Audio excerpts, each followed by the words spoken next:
first question, could you talk about what led you to join the Ooh, how did I happen to become a Marine? I actually grew up in Columbia, South Carolina, and in 7th grade I saw a program on television called Men of Annapolis, and it was about life at the Naval Academy. I fell in love with the Naval Academy, decided this was where I wanted to go to school, and long story about how I got here, but when I was finally on my way, I thought about things I wanted to do. I didn't know very much about the Navy, didn't know very much about the Naval Academy except what I had seen on television, but I knew two things. I knew I was not going to be a Marine when I graduated, and I was also not going to fly airplanes. So those were the two things that I brought from high school. When I got here, the way the program is set up at the Naval Academy is every midshipman belongs to a company. And my company officer my first year was a Marine, a major by the name of Major John Riley Love, who was incredibly strict, but unbelievably fair. And he reminded me a lot of my dad. And he became a role model and a mentor to me my first year. That was his last year at the Naval Academy. But over the next course of my time here, I would reflect back on him. And when it was time to decide what I wanted to do, in spite of what I had said, I said I want to be like him. So I decided I was coming into the Marine Corps. And that's how it happened. All right.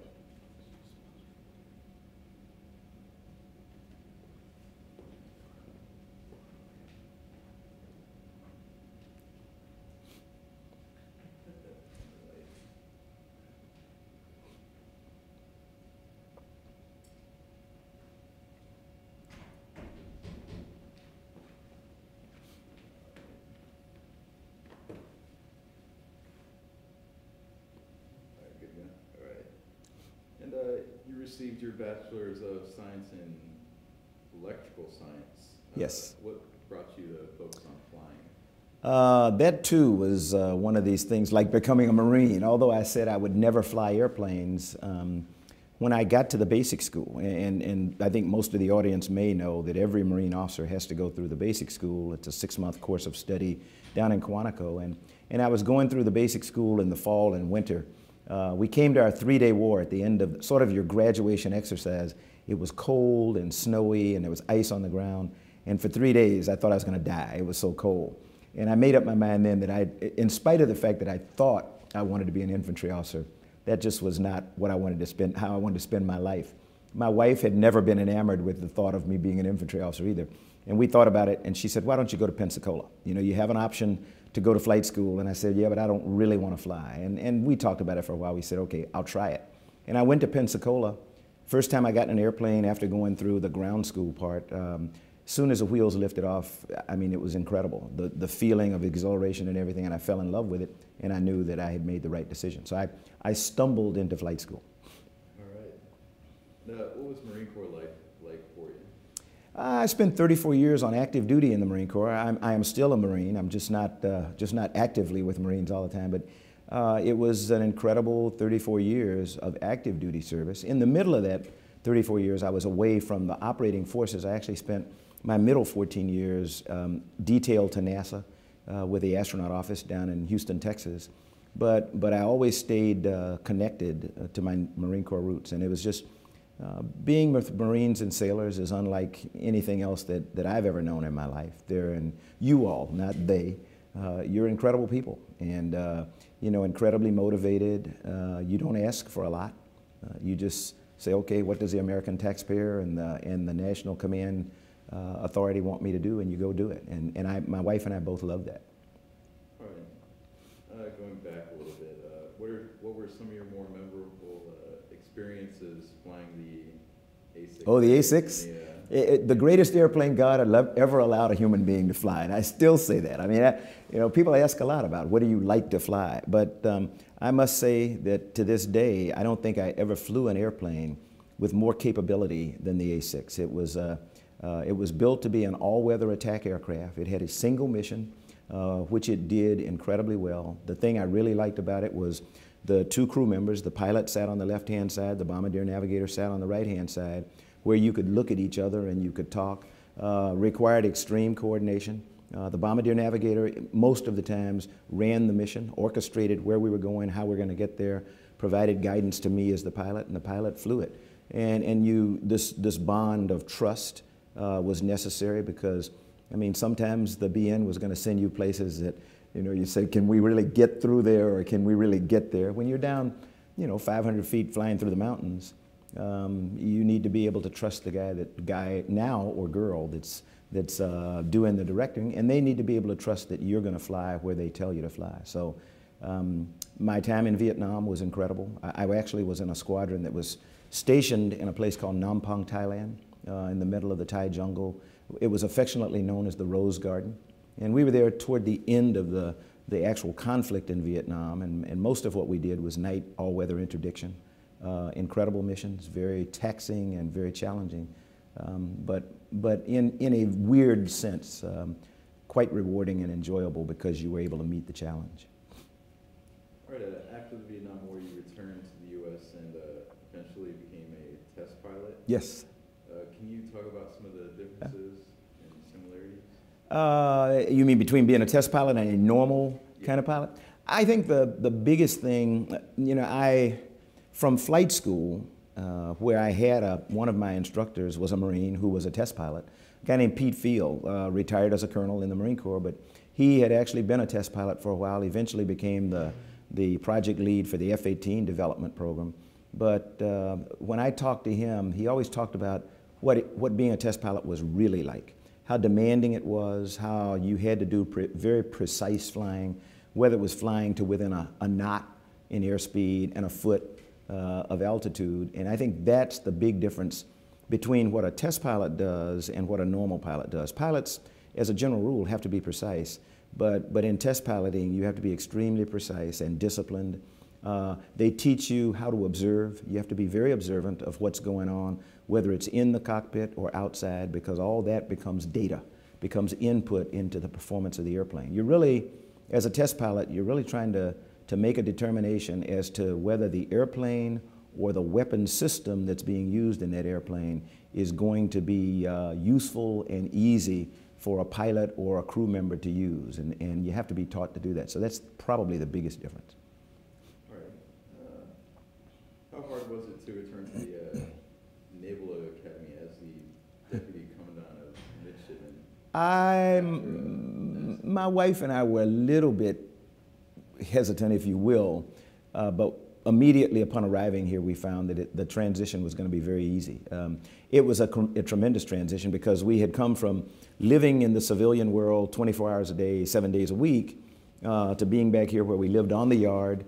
We were with midshipmen all the time. We were immersed in their lives, and they became a part of ours.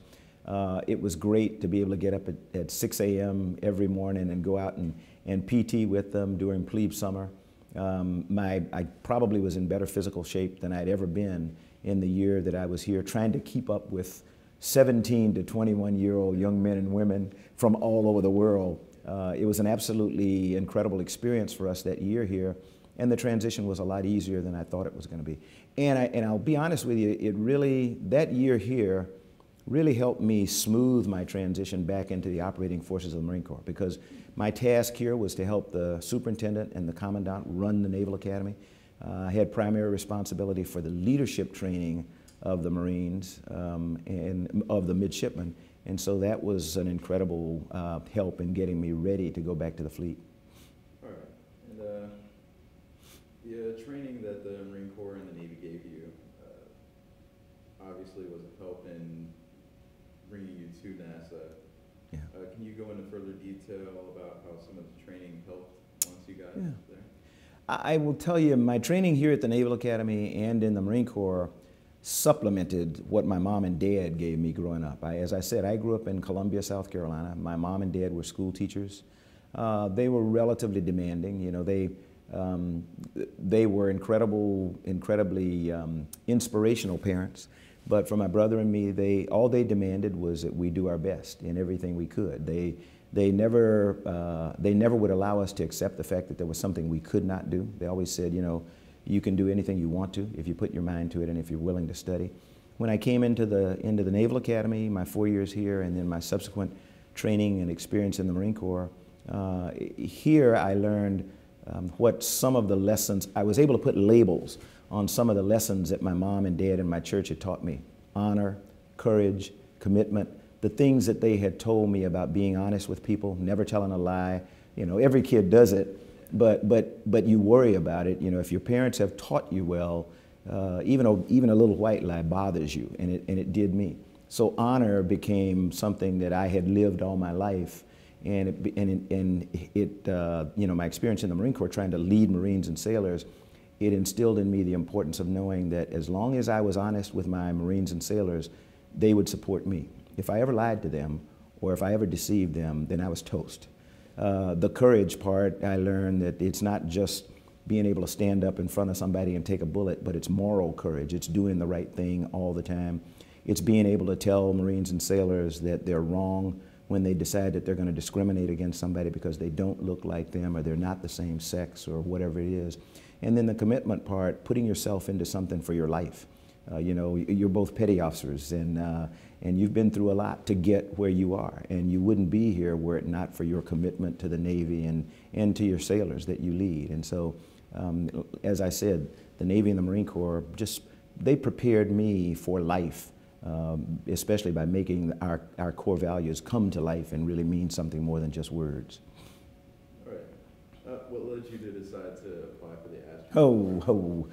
I was goaded into it, and that's, I have to explain that. I never dreamed of flying before I came to the Naval Academy, and then decided I was going into Marine Aviation. Really never dreamed of being an astronaut. I knew what astronauts were. I had, I had watched the earlier astronauts in the Mercury and Gemini programs. I was commissioned and in flight school when we walked on the moon. And although I was awestruck, it just never occurred to me that I could be an astronaut. But I did want to be a test pilot. And while I was a test pilot, a group of the first group of shuttle astronauts selected by NASA, the group that was selected in 1978, came back to Patuxent River, Maryland, where I was serving as a test pilot. And I met a lot of them. One of them was Dr. Ron McNair, who was killed on the Challenger crew. And Ron and I had grown up 42 miles from each other in South Carolina. He, like me, was African American. His mom had been a teacher. Ron had always dreamed of being an astronaut. And I didn't know him, but we met that weekend and talked about how he had become an astronaut, why he wanted to do it. And before he left, he asked me if I was going to apply for the program. I told him, not on your life. And he said, why not? I said, because they'll never pick me. And he looked at me and he said, you know, that's the dumbest thing I ever heard. Here you are, you're a test pilot. How do you know if you don't ask? And it kind of struck me that, I was going out talking to kids, trying to pump them up to do anything they wanted to do. And here I had put this artificial limitation on myself. And so when NASA asked for people to apply for the second group of Space Shuttle astronauts, I decided I'd put my name in a hat. I did apply, and I was selected to be interviewed in Houston, and subsequently was selected for the second group of Space Shuttle astronauts. What was that feeling like when you were selected? Oh, to get the word? Kind of euphoric, disbelief. I was still a test pilot when I was selected, and I was actually dressed and walking out to fly a test hop in an A7, and got a phone call at the ops desk, and I answered it, and it was a gentleman by the name of George Abbey, who ran flight crew operations, was responsible for all the astronauts, and he asked me if I still wanted to be an astronaut. And I kind of halfway thought it was a joke, and I said, sure. And he said, you've been selected in this next group of astronauts. How soon can you be in Houston? I said, I can be there tomorrow if you need for me to. He said, well, not quite that fast, but we need to have you here the 1st of July. This was the summer of 1980, and in fact, it was my wife's birthday. It was May 31st when I got the call. So it was a huge day for the Boldin family. We had 2 kids who were in school, my wife's birthday, and I got word that I'd been selected to become an American astronaut. So it was unbelievable. All right. And you're a veteran of 4 shuttle flights. Yes. At any time when something started to go wrong, were you able to fall back on the training received in the Navy? I think I was always able to fall back on the training and discipline taught by my mom and dad at home, the training and discipline and I guess sense of staying calm that I got here at the Naval Academy, going through summer cruises and all that. And then most especially the training and discipline that I got as a Marine, whether going through survival school or doing anything else, and learning that no matter how bad things seem to be, they could always be worse. So just don't make it worse yourself. Kind of settle down, evaluate the situation, which is what you learn as a test pilot. Make sure you know what's going wrong the first time, and then before you do anything, before you touch anything, make sure that you and somebody else agree on it before you take action. And fortunately for me, on 4 space shuttle missions, we never had anything drastic go wrong. We had what we considered to be minor problems, and ironically, the most serious problem in my whole 4 flights and my whole 14 years in the space program was losing communications with the ground for about a 2-hour period of time. And that's in the space shuttle, you know, when you're 250 miles above Earth and the shuttle knows where it is, but may not know precisely. If you have to make an emergency deorbit and landing, you really want it to know where it is, and in order to do that, the ground's got to be able to talk to it. So that's loss of communications is one of the more serious problems you can have in the space shuttle. You've never had to radio Houston? Never had to, you know, never had to say, Houston, we have a problem. In the first 2 shuttle missions you were on, you were the pilot and then were the commander of the last 2. Yes. How different are those roles? The difference in the pilot and commander's role is, the biggest difference is the commander has overall responsibility for the execution of the mission, the training of the crew, and the safety of the crew and vehicle. The pilot is to assist the commander. So it's like being the big pilot in an airplane and the co-pilot. Both are trained to land the shuttle. Both can do everything. You know, you can switch off, whether it's, we never fly the shuttle during ascent. The computers fly it. We were trained to do it if we had to. We don't fly much of the descent and entry. The computer does it, but we're trained to do it if we have to. And in the end, the last 3 minutes, once we go subsonic, the pilot and commander actually get a chance to put their hand on the stick and fly a little bit. And the pilot flies the first half, usually the first half of the approach, and then the commander takes over and actually lands the vehicle. So responsibility, prime responsibility for the crew and vehicle and its safety is the commander's responsibility, and ultimately landing the shuttle, and then being the right-hand person, the assistant there to step in if need be, is the pilot's duty. All right. And was there a naval aviator turned astronaut that you aspired to be? I don't think I ever aspired to be anyone. There are a number that I admired. I think you may have interviewed one, Jim Lovell. Captain Lovell, to me, is absolutely incredible. Not just because of the type of astronaut he was, not just because of how he kept his composure and how he, you know, is told to have commanded Apollo 13 in the face of incredible adversity, but how he has been an incredible human being and contributor to mankind, humankind, since leaving the astronaut office and going into business, and even today, the way that he deals with people. He's incredibly down to earth. The other person is Alan Bean. Al Bean was actually my mentor when I first came into the astronaut office. It was ironic and weird, to be quite honest. Here we had this guy who had walked on the moon, and he was assigned to babysit the 19 Americans and 2 Europeans in my group who were brought in as the second group of space shuttle astronauts. And Al essentially lived with us for the first year. He traveled with us, he did everything, time away from his family, and yet it was as if he was one of us who was a lot more mature. And I shall never forget, you know, what he did in helping us come along. And then I think the third person would be Colonel Jack Lausma. Jack was a Marine in the astronaut office when I got there. He had actually been on one of the Skylab missions, one of the long-duration missions on America's first space station that they had called Skylab. And then he had been the commander on STS-3, the 3rd space shuttle launch. And every time I was walking through the halls, I'd always, you know, you wore civilian clothes and you didn't go by titles or anything in the astronaut office. And I'd always call him sir. And he pulled me into his office one day and he said, you know, you're causing me a lot of grief. He said, would you just call me Jack? And I said, yes, sir. And I walked out of his office. But he and his wife, Gracia, incredible family people, a man of great faith. So he really encouraged me in my early years in the astronaut office until he left. So those are just 3. I could name more, but those are the 3 that immediately come to mind. Can you talk about the similarities between a mission with a jet fighter and a space shuttle mission? Well, I make the distinction between fighters and attack airplanes. So I'm not a fighter pilot. And even though I flew the F-18 and learned how to do all that stuff, and I can talk with my hands. I don't want to downplay the role of my friends who are real fighter pilots. I'm not in their league. I'm a very good attack pilot, but the role of a space shuttle and any military jet aircraft are significantly different. In a military jet, a fighter attack aircraft, a fighter or an attack aircraft, you've got a specific mission to do, and maybe one or two in the same time. You're going to be flying over a period of anywhere from 2 hours to today, refueling and stuff like young men and women do in Afghanistan and places like that, maybe 8 hours. You go do your mission, and then you go back home and you think about it for the next day.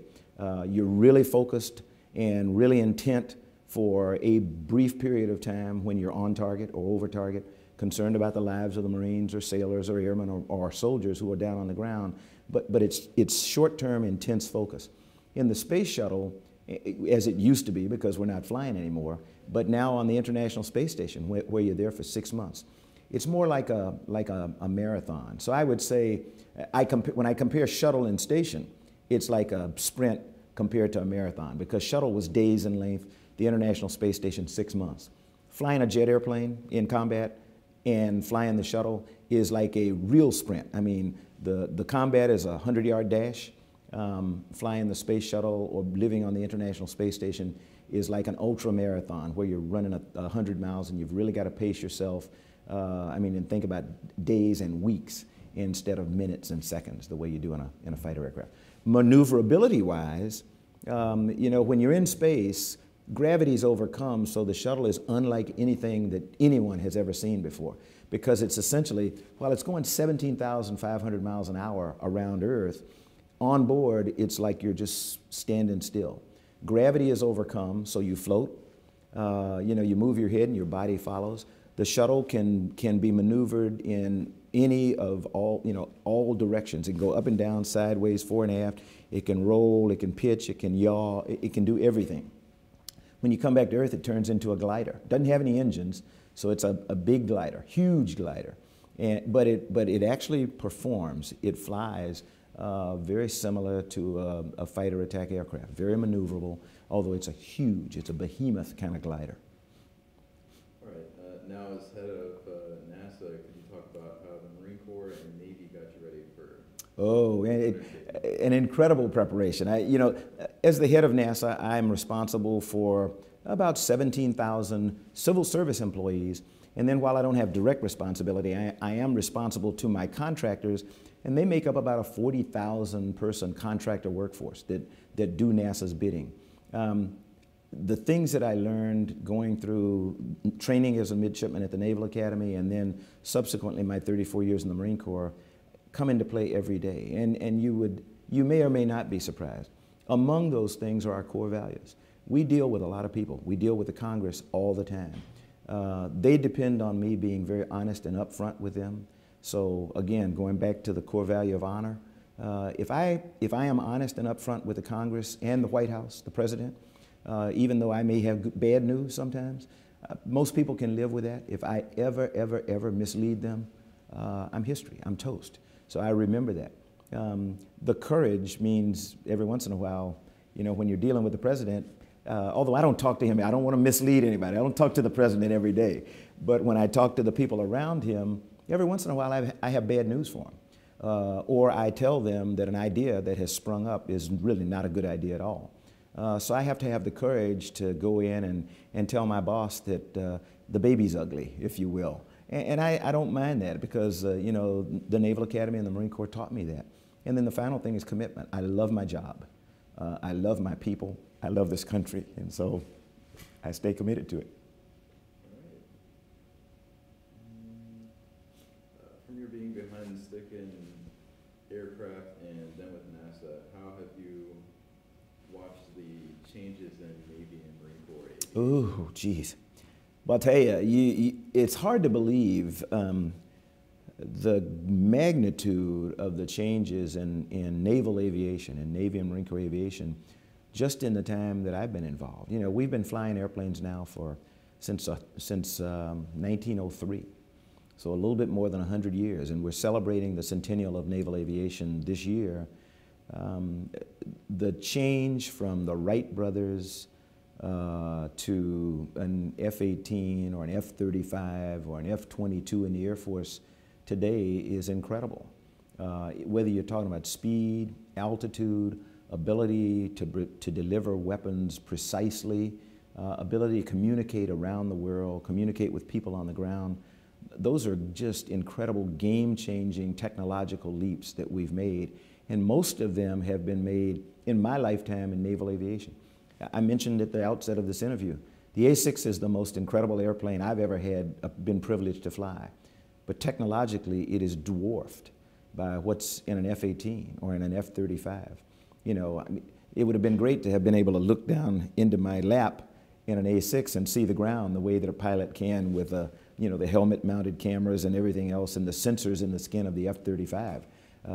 That's mind-boggling, to be able to look through your seat at somebody that's hopefully not behind you, but if you're bad enough that you let them get on your tail one day. I mean, those types of technologies are absolutely incredible and mind-boggling.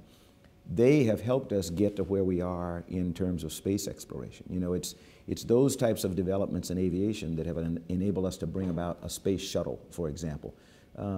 People sometimes forget that things like the space shuttle or even a capsule, at some point in their life, going into space and coming back, they turn into aerodynamic vehicles. And even if it's a cone, it's got to be able to glide through the atmosphere and make a landing somewhere in the ballpark for where we want it. That's what naval aviation teaches, precise landings. We're not like the Air Force.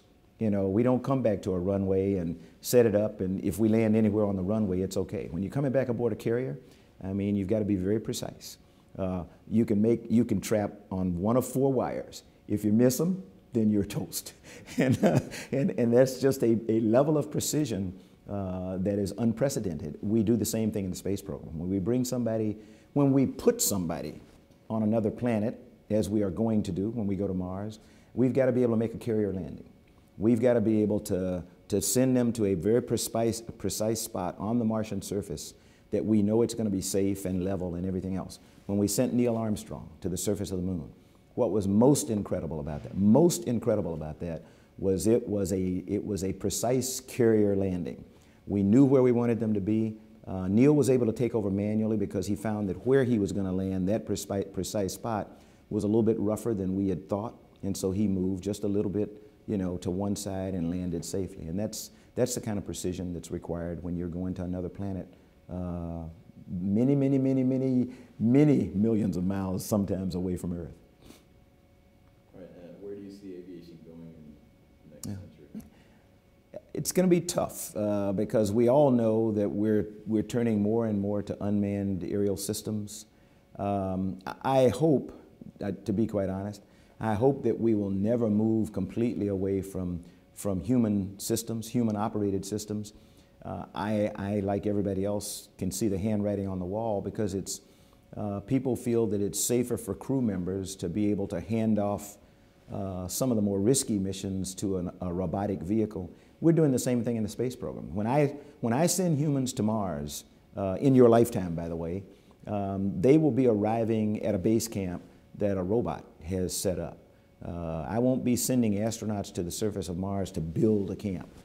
Wherever they're going to live and work will have already been established and will already been put in place, probably by a robotic precursor. And regretfully, I think that's the way that naval aviation and aviation in general in the future is going. I think we're not very far off from passengers going to Dulles Airport or Baltimore Washington International, getting on an airplane and there being no pilot in the cockpit for them to say hello to. You know, it's going to be a remotely piloted aircraft that's carrying hundreds of people from point A to point B, and it's just a fact of life. All right, with aviation becoming as advanced as it has become, would you climb behind today's fighters? Oh, I would climb into anything today, past, present, even future. I'm not a daring individual, but I have been taught through the years that if you study what it is you're about to do and prepare yourself well and practice, whether it's in a simulator or something else, you can do anything. And so I would love to climb into the seat of any of the modern day airplanes or any of the future airplanes that we're going to fly. Is there any message you'd like to give to any of the Marines or sailors? Yeah, I would, you know, and I would tell them to, as you all have been taught, whether going through recruit training or officer candidate school or whatever, to really understand that we have a set of principles that are unlike most others, and those are our core values: honor, courage, and commitment. And I would say, you know, make them mean more than just words to you. Just make them understand that they are principles by which we live. And finally, I would tell them really study hard in the pursuit of their goals, work very hard toward those goals, and whatever you do, don't ever be afraid of failure. Don't ever let somebody, like I believe one time, don't ever let somebody else tell you what you cannot do. So those would be my messages. All right. Anything you'd like to add? No, I thank you very much for the opportunity to do this interview, and I wish you the best, both of you the best of luck. All right. Thank you. That's it.